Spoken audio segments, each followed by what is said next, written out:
Here's a question for you. Would you prefer to be living in New Zealand or Australia? The New Zealand story on monetary policy and home prices is a million miles away from the RBA's approach of keeping rates lower to protect jobs, even if inflation remains above target. Across the ditch, the Reserve Bank's approach of no regrets took interest rates much higher, lifted unemployment, and pulled home prices lower. And as a result of that more aggressive action, the land of the long white cloud appears better placed in the months ahead.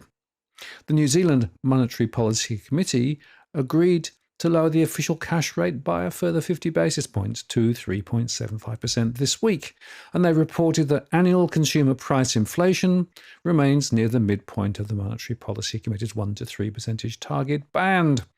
Firms' inflation expectations are at target, and core inflation continues to fall towards the target midpoint. The economic outlook remains consistent, with inflation remaining in the band over the medium term, giving the committee confidence to continue lowering the official cash rate. The path between the central banks of Australia and New Zealand really stand out, which begs the question, is a shorter, sharper shock or a slow grind with no clear way out the better path?